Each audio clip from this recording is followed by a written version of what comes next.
Hey, it's Derek Raval again, founder of Vehicle Graphics Academy and author of Vehicle Graphics Campaign Strategy. First of all, thanks for all of you who have been responding to the video. Great comments.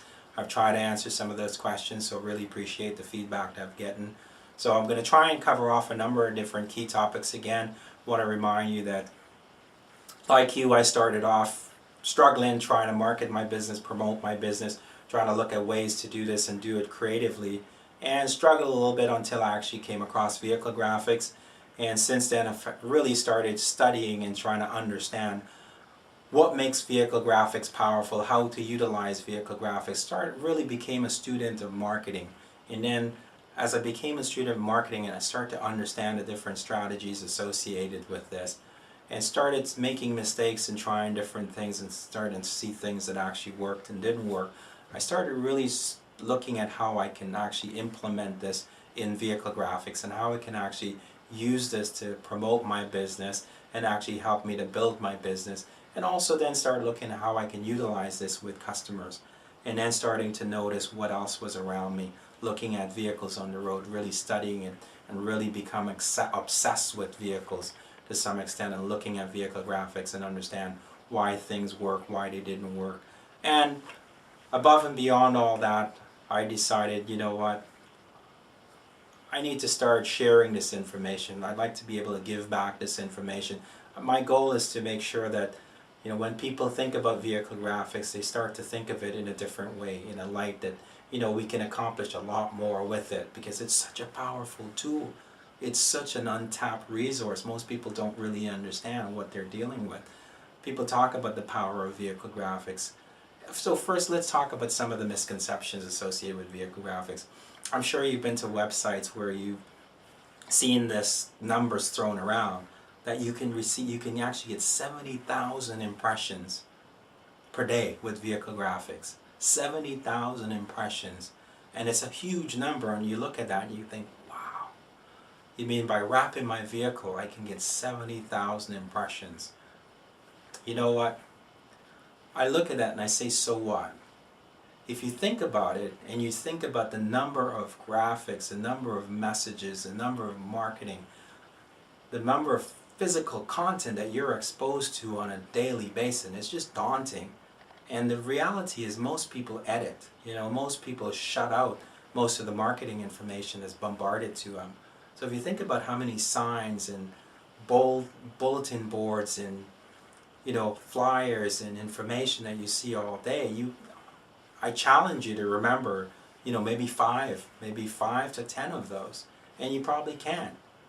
I'm sure you've seen lots of vehicles out there where you know you've seen a cute and clever graphic, but if I ask you what the name of the company was, or what the website was, or what they were promoting, or who they were, you probably couldn't tell me. But you know you've seen lots of vehicle graphics in there. So my comment is, so what? So what if there's 70,000 impressions? It makes no difference. It's just another thing for most people to edit and most people to ignore. The key to vehicle graphics is not the number of impressions, but it's actually the content in the message. It's unlike no other marketing media.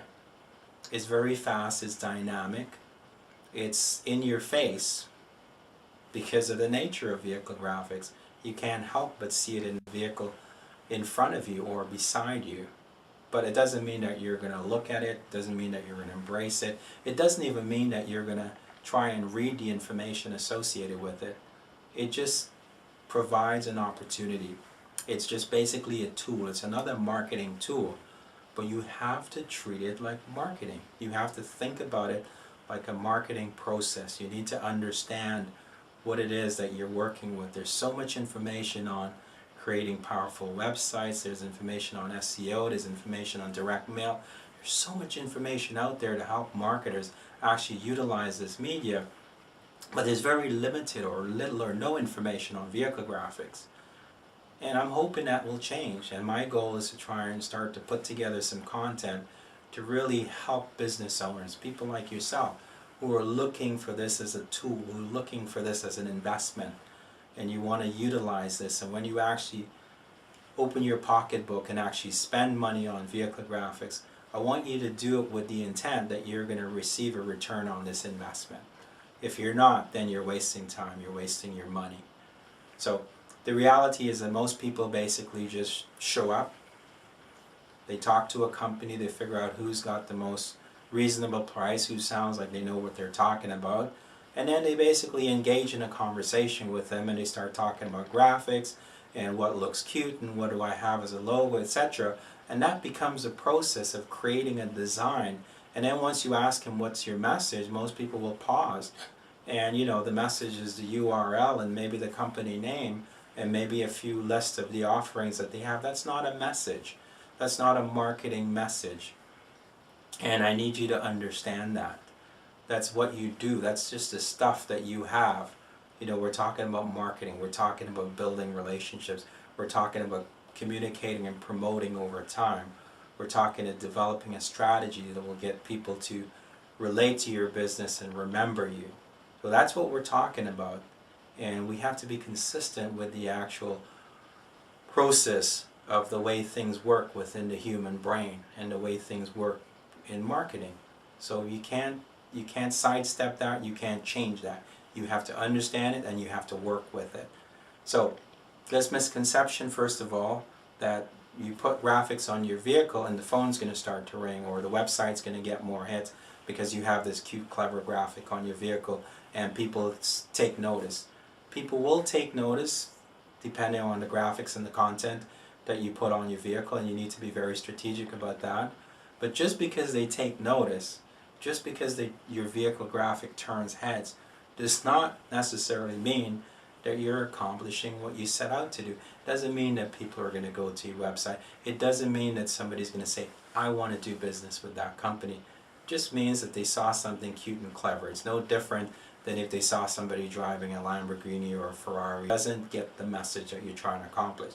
So the message is very different than creating that clever, cute, attractive, wow factor. So you want to stay away from, you want to separate those two. Nothing wrong with having a wow factor, but if you combine the wow factor with the message, then you've done something. Then you're effective. Okay, so let's just back up a little bit, and again, let's talk about, I keep throwing this thing about branding and campaigning. And I don't know if you understand the difference between the two. Branding basically says that, you know what, you put your stuff out there to customers and you're saying, here's what I got to offer, buy my stuff. Or here's who I am, this is who I am, this is what I do. So buy my stuff.